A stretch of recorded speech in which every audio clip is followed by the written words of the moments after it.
thank you very much for the invitation to be part of this important conference on neurodiversity. So I'm going to be talking about neurodiversity and autism and presenting perspectives from recent research. I thought I'd start with this image because to me it really captures the notion of neurodiversity. So this comes from a study of language development.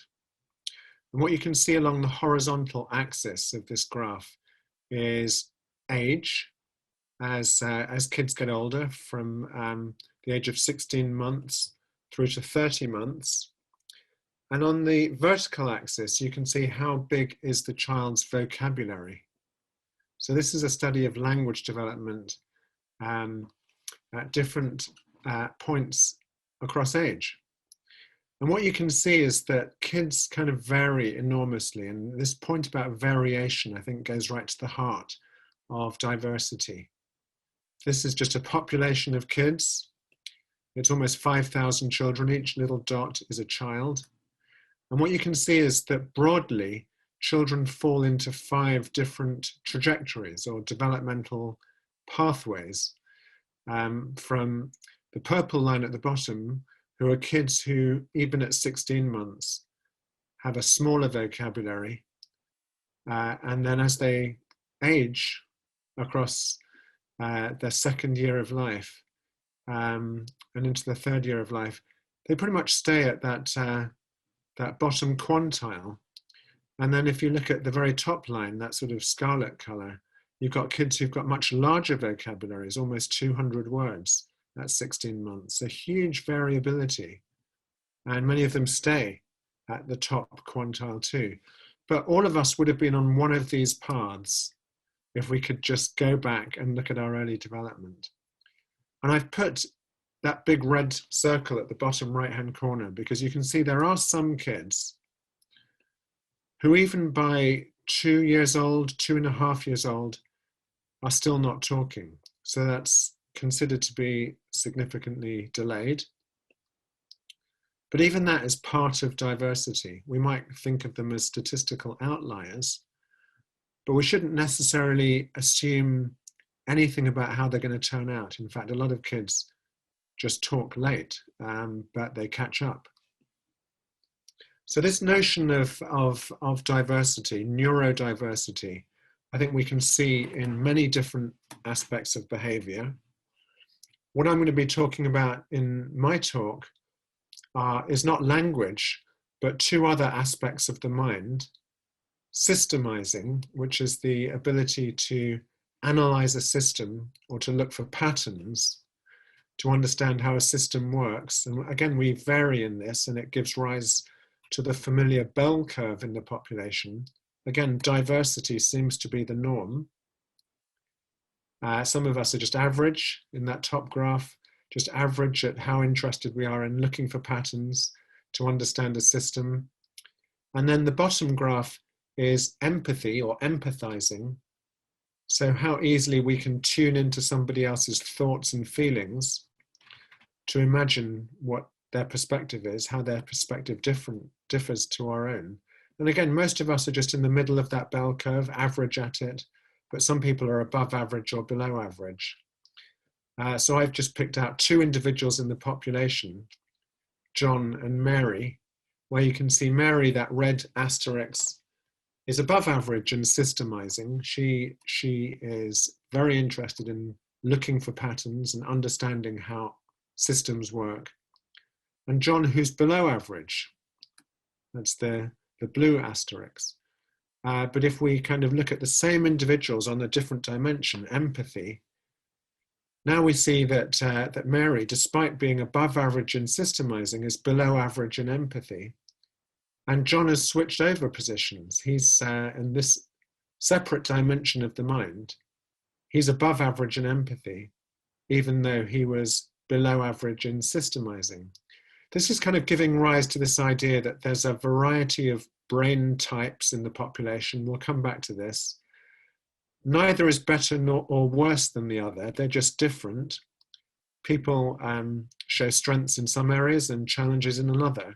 And we shouldn't judge people as being better or worse. They are simply different. And that is at the essence of neurodiversity.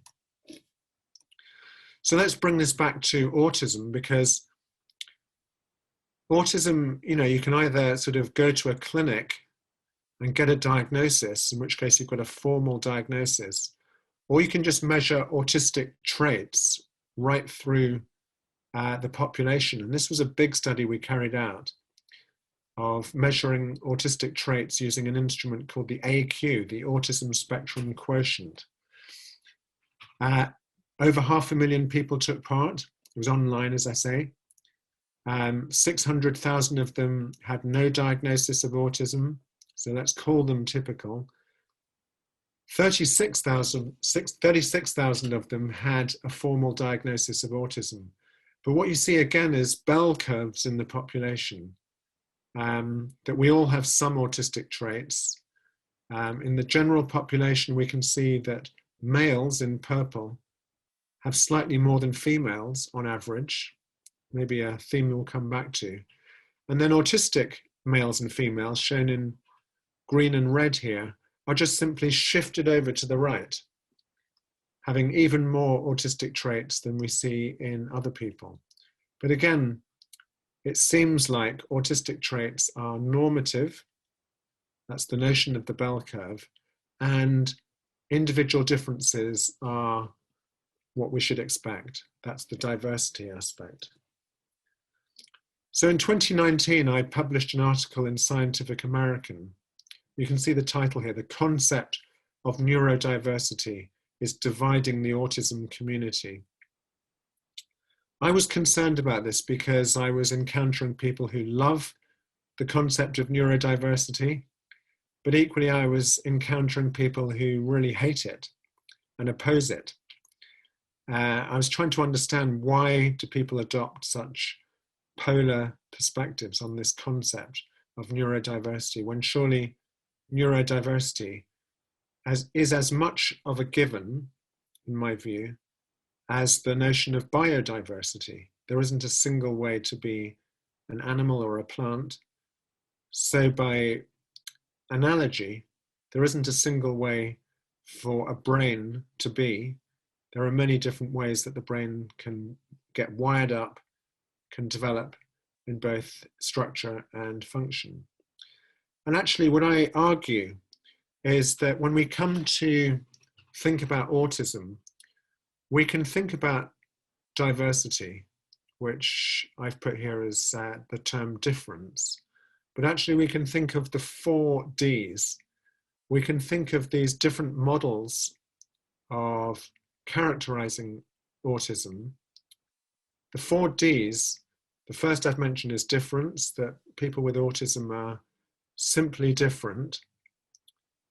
Different in how they process information, different in how their brain is developing, different in their genetics. We'll come on to look at the evidence for that. The second D is disability, that sometimes if your difference is maybe posing challenges, you might need support, and that you might have a disability. And disability is often a reflection of, the fit between the individual and society. In certain environments, you might need more or less support, or even no support, depending on that fit between you and your surroundings. The third D is disorder, and the fourth D is disease. Now, these are much more kind of medical terms. As many of you know, the American Psychiatric Association calls autism a disorder. It's called ASD, Autism Spectrum Disorder. Personally, I find that use of the word disorder kind of focuses on the negative. It's quite a harsh term to say that somebody is disordered. It carries with it, I think, a sort of value judgment that the person is in some way broken. But it might have relevance, and we'll talk about this. And the last term, disease, is when somebody has a disorder, according to the medical definition, and the cause is known. So if we say that, for example, the person has gastrointestinal pain, which is more common in autistic people than in the general population, but without a known cause, we might call that a disorder, that the person is suffering and the person might wish to be free of it, that pain. If the person has epilepsy, for example, and the cause is known, it might be, let's say, temporal lobe epilepsy, and it might be derived from a particular or associated with a particular genetic mutation, there we might call it a disease, and the medical model might be appropriate for that particular symptom or characteristic. So my argument really in that 2019 article was that rather than the concept of neurodiversity needing to divide the autism community, there might be room for all of these different perspectives. That autism is a difference, we'll look at some of the evidence for that, difference in patterns of thinking or styles of learning. There is evidence for disability. In fact, I would say that's invariably the case, that you don't go to a clinic unless you're struggling, and the diagnosis is there as almost as to give you a passport to access support services. At least that's what it should be doing in the ideal case. And there may be aspects of autism that either comprise disorder or disease. But we should be really careful when we're talking about autism as to which of these terms we should use, depending on which aspect we're trying to understand. Let's talk a little bit more about autism and then look at sort of whether we can find evidence for neurodiversity. What we know about the causes of autism is that it's partly genetic. We know this because when you have one child with autism in the family, the likelihood of another child in the family also going on to receive a diagnosis is much higher than you'd expect from chance. So autism is about 1 to 2% of any community, but where there's already one child in the family who is autistic, the likelihood of the next child also being autistic jumps up to about 20%, suggesting that autism runs in families. And many of you know that there is a website called safari.org, which publishes a list of all the known genetic associations with autism every time a new molecular study is published in the technical journals. To date, at least 100 so-called high confidence genes have been associated with autism. They're called high confidence because they've been replicated independently in different labs. Many of these are rare mutations, but increasingly we're also recognizing that autism is associated with common genetic variants that we all carry, all part of genetic diversity, but which occur in particular combinations more frequently in autistic people. I said that autism is partly genetic. It's not 100% genetic, and we know that because of the existence of identical twins, like these two sisters, where one is autistic and one isn't. The fact that they are identical twins means that they share 100% of their genetic makeup, and yet the fact that they are so-called discordant for autism, one has it, one doesn't, suggests there must be some non-genetic factors that also contribute to the likelihood of autism. We've been looking at one environmental factor, which is prenatal hormones, particularly prenatal sex steroid hormones like testosterone and estrogen. These hormones are known to shape brain development prenatally, that typical males produce more of this hormone than typical females. You can see that in the green and the pink groups. What we found in a series of studies is that children who later go on to have a diagnosis of autism have higher levels of these prenatal sex steroid hormones as measured in the fluid that surrounds the baby during pregnancy, the so-called amniotic fluid, that you can measure for clinical reasons during pregnancy if a woman opts to have that procedure. So there's a kind of hormonal, non-genetic factor that might interact with genetic predisposition to increase the likelihood of autism. What you can see in these graphs is, again, variation. You know, those vertical axes are showing how much of the hormone individuals who are typical females, typical males, and then autistic people are exposed to. And what is most striking is diversity or variation is the norm. How else can we kind of look at diversity in autism and in the general population? Well, another way is to look at brains, so using MRI scanning. And in this study, again, what I hope is kind of jumping out at you from this slide, whether you're a scientist or not, I think it should be apparent. So each of these little squares or circles that you can see is a person who's had at least one brain scan across their childhood. Now the horizontal axis is going from 12 months to 72 months of age, so across childhood. And you join the dots to look at growth of the brain. And in the blue line, you can see non-autistic or typical kids.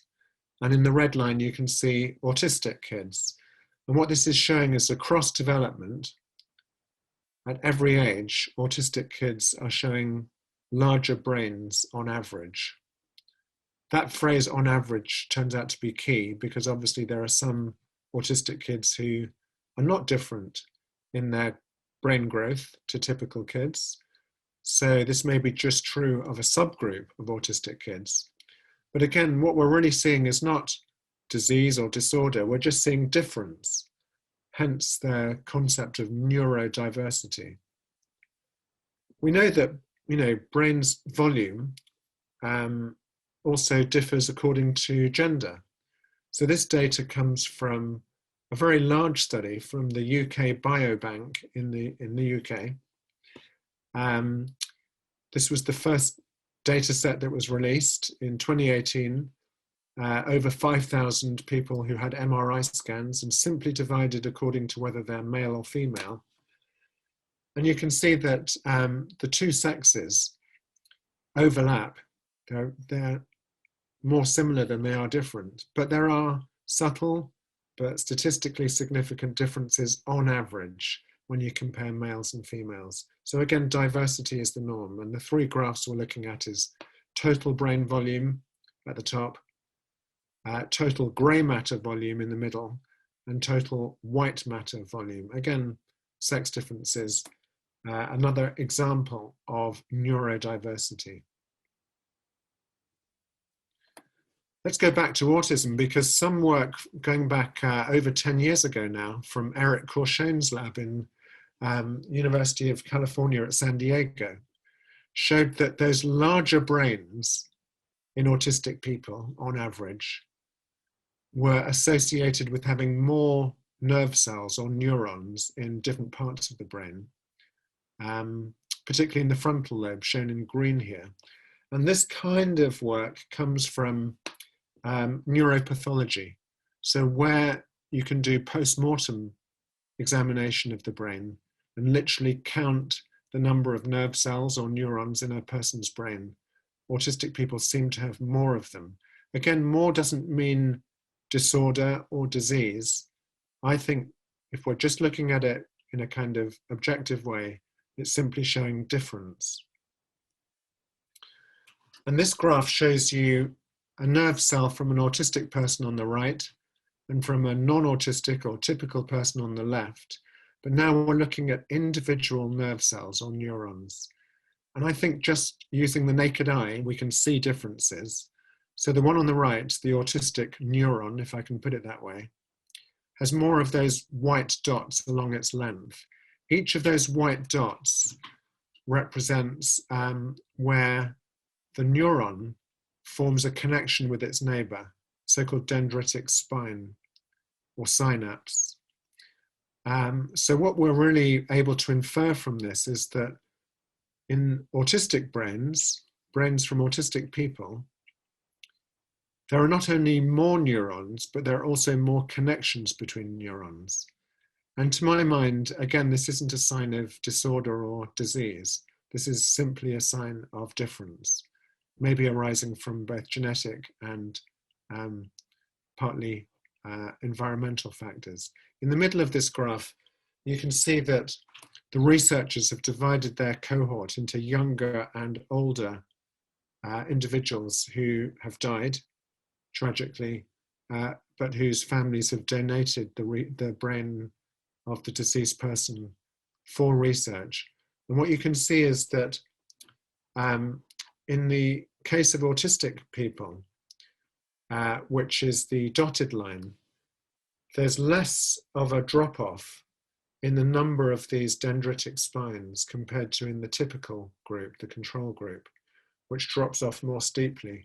And that's taken to reflect that maybe the very natural process of pruning of neuronal connections is reduced in autism. It's slower or reduced in autism, so that even by the later age group, they're retaining more connections between neurons than the typical group.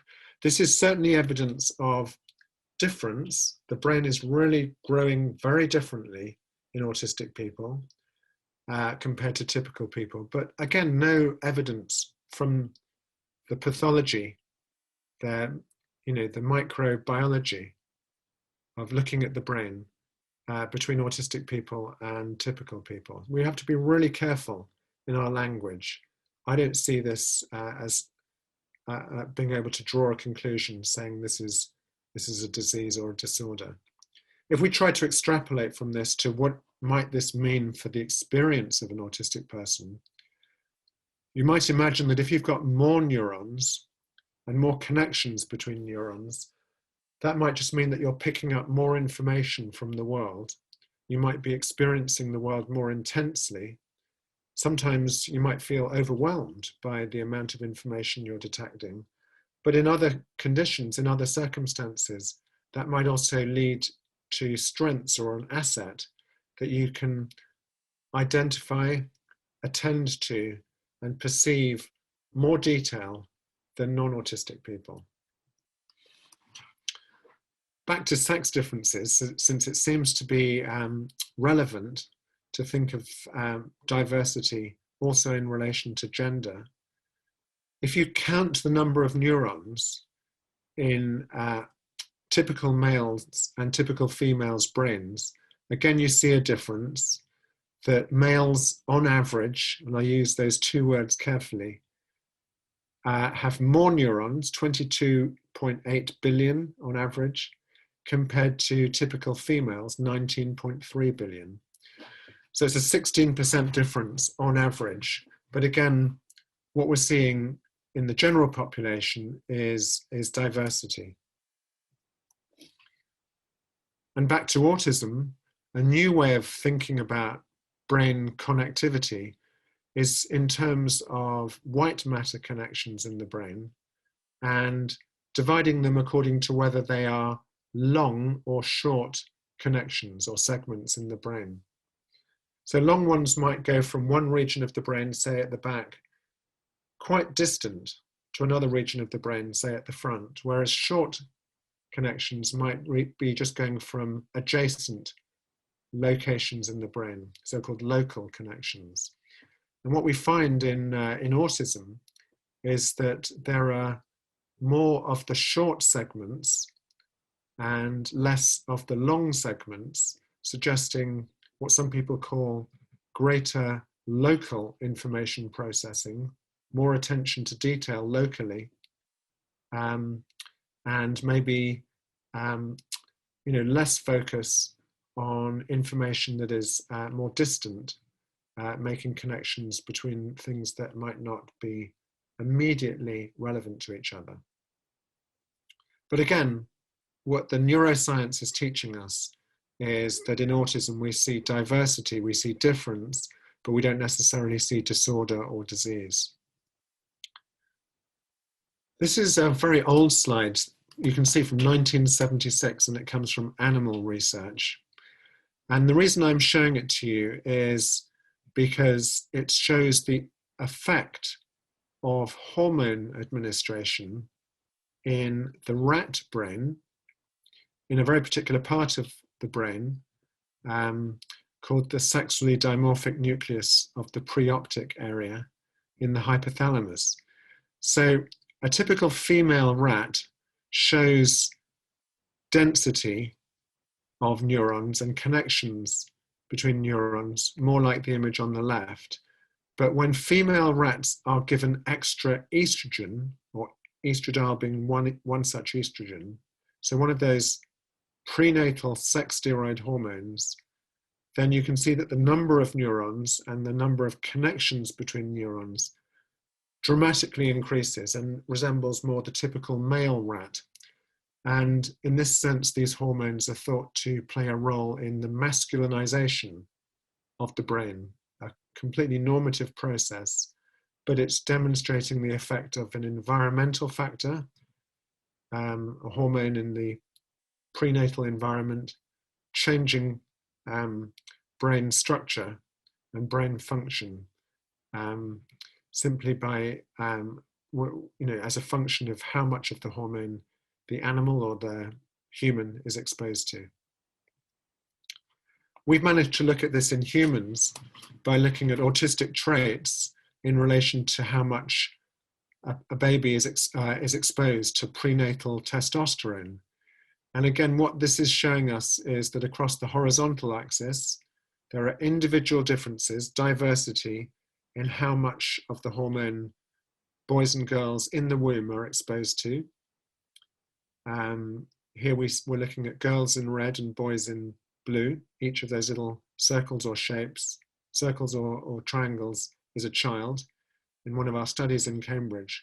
And on the vertical axis is how many autistic traits the child shows when this is measured 4 years later. So now the child is at school, and we can see a correlation, a positive correlation, that the more the child is exposed to higher levels of testosterone prenatally, the more autistic traits the child has some 4 years later. So it looks like the hormone is influencing, although this is just a correlation, but maybe influencing, since we have temporal data here, that the hormones precede the measure of autistic traits, influencing how many autistic traits children have. And in this sample, it's way too small to draw any inferences about clinical autism. This is simply looking at the normative variation, the neurodiversity of autistic traits in the population. So what I wanted to do in the kind of next part of the talk is to talk about empathy and systemizing, this ES model of thinking about the mind. And I've already touched on this, but I'm just going to go into it in a little more detail. Because we've managed to measure empathy in a variety of ways.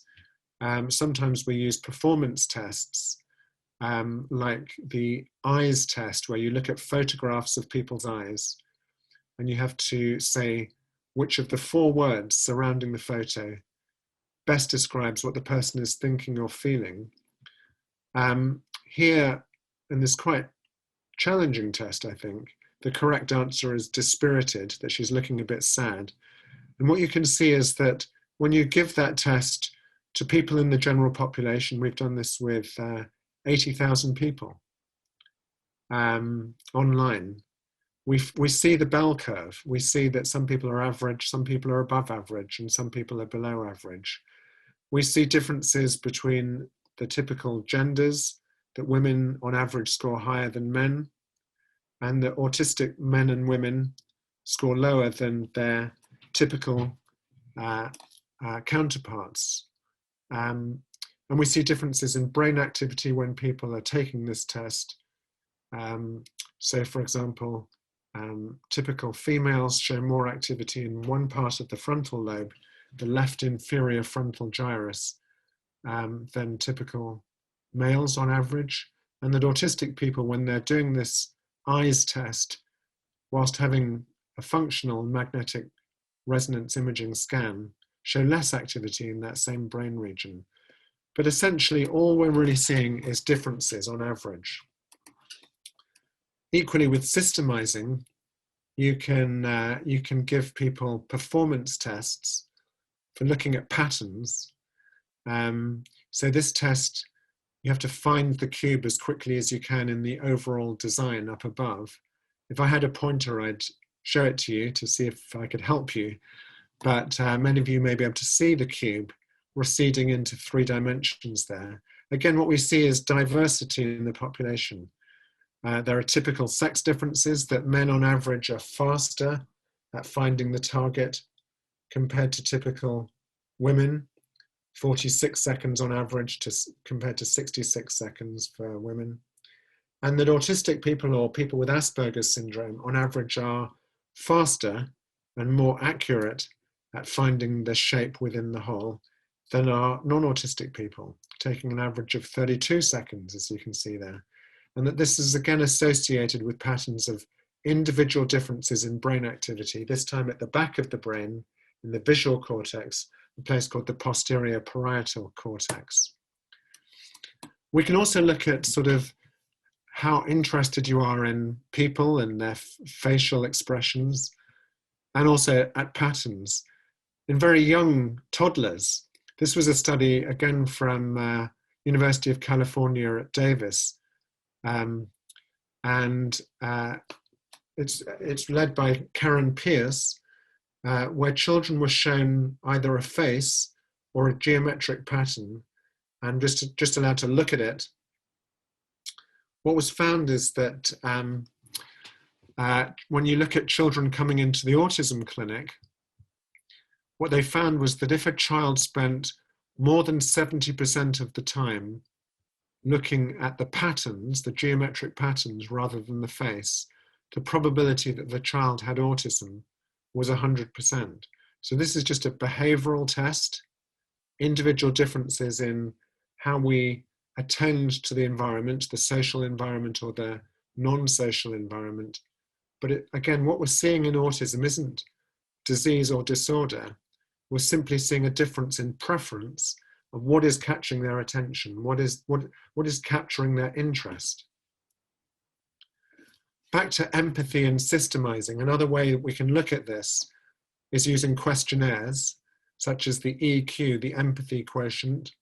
In that very big study in the UK of 600,000 people, we see the bell curve. I mentioned this right at the beginning of my talk, with women scoring on average higher than men, and autistic people scored on average lower than both of these typical control groups. And in systemizing, we saw the exact reverse, that now on average males score higher than females in the typical population, and then autistic people score even higher than typical males or females in this ability to identify patterns or understand how systems work. And you can see a scatter plot of people in that huge population. I should say that as well as the 600,000 non-autistic people, there were 36,000 autistic people who took part in that study. And the yellow dots represent typical females, the green dots represent typical males, and the purple and pink dots represent autistic males and females. You can see a scatter. You can see that the dots tend to cluster by color. And actually, if we just try to summarize the data from this huge population study, we can say that what's evident in the population is neurodiversity. We classified people according to 5 brain types. In light blue, people whose empathy was at a higher level than their systemizing. In light pink, people whose systemizing is higher than their empathy. In that gray color are people we say are balanced, type B, who are equally good at systemizing or empathy. And then in the dark red quadrant at the bottom right-hand corner are people who show an extreme of type S, hypersystemizers, people whose systemizing, their interest in patterns or systems, is above average, even whilst their empathy is either intact or below average. And in the dark blue range, an extreme of type E, so people who empathize much more than average, but whose systemizing is just average or below. And where we found autistic people was in type S or extreme type S. That's where they tended to cluster, suggesting that irrespective of their gender, autistic people are more highly tuned to look for patterns in the world as a way of trying to understand systems. When we think of autistic people, some love visual patterns. This is Max Park, who at 10 years old was passionate about the Rubik cube, which is nothing more than a system of patterns. And he was ranked in the top 100 speed cubers in the world. Today, he's a young man, and he's number one in the Rubik cube competitions in terms of speed. I've recently published this book, The Pattern Seekers, and it looks at this question about whether there's a link between autism and the very human capacity for human invention. I'm just going to spend a few minutes exploring this idea. I've already talked about systemizing, but what I argue in this new book is that there's a special mechanism in the brain that evolved between 70 and 100,000 years ago, called the Systemizing Mechanism, that looks for these patterns called if and then patterns. If and then patterns comes from an analysis from the logician George Boole, who was writing in the 19th century, but who argued this is the basis of logical thinking and particularly causal thinking, and is unique to humans, modern humans.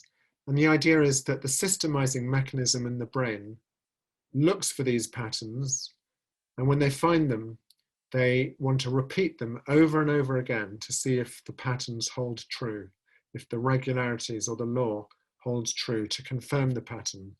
And then, having found the pattern, we can start to play with each of these variables, the if and the and, to see what it does to the outcome, the then. So if we think about what happened in evolution 70,000 years ago, we suddenly saw the invention of complex tools, unlike anything that had been seen before in previous species of Homo. We saw the invention of the bow and arrow, which involves this if and then logic. If I attach an arrow to a stretchy fiber and I release the tension in the fiber, then the arrow will fly. If and then logic. There you see it written out in this logical, like an algorithm, if and then, the invention of complex weapons. We also see 40,000 years ago, the first musical instrument. This was a hollow bone from a bird. And if we look at the algorithm in the brain that would have been required to invent the first musical instrument, it would go something like this. If I blow down this hollow bone and cover one hole, then I make a particular sound. And then you can play with the and variable. If I blow down the hollow bone and uncover the hole, then I make a different sound. And this system in the brain, the systemizing mechanism, was enabling not only the invention of a new complex tool, a musical instrument, but an invention of a whole new system of auditory patterns, or what we call music. We can see the same algorithm at work in the invention of agriculture, that if I take a tomato seed and plant it in moist soil, then I get a tomato. This was unique in human evolution. We don't see agriculture in any other species. we see the invention of mathematics in modern Homo sapiens. If I take the number 3 and I cube it, then I get the number 27. And so it goes on. Invention was unstoppable in Homo sapiens, even at a more mundane or domestic level. If I take an egg and put it in boiling water for 4 minutes, then the yolk will turn from soft yellow to hard yellow. And we can just stop to imagine and reflect on how the invention of cooking transformed our diet and our health. We know that inventors across history, human history, have been experimenters, people who play with these if and then patterns. Here's Thomas Edison, who as a young man was fascinated by the patterns of Morse code, and biographers of Edison suggest that he also had a lot of autistic traits. We know that inventors aren't just restricted to the world of technology. Edison famously invented the light bulb, but here is Glenn Gould, the musician, who loved to play with if and then patterns in music. And again, biographers suggest he had a lot of autistic traits. So this link between autistic traits and the capacity for invention or spotting if and then patterns. What we found in that large population study was that people who work in STEM, this is 600,000 people, people who work in STEM, science, technology, engineering, or maths, compared to those who don't work in STEM, have more autistic traits. And again, we're seeing this link between pattern recognition ability, the capacity for invention, and how many autistic traits you have. We find autistic people in our studies show talent in recognizing and understanding a new system that they've never come across before. So here, the little mechanical reasoning task is you have to look at that wheel which is turning anti-clockwise and say what will happen to point P. And the answer is it will move back and forth. So the correct answer is C. Autistic teenagers score better on tests like this than non-autistic teenagers, suggesting that despite their disability in social interaction and communication, they're actually doing better on average at understanding patterns, understanding how things work. And this led us to the last couple of predictions, and then I'll stop.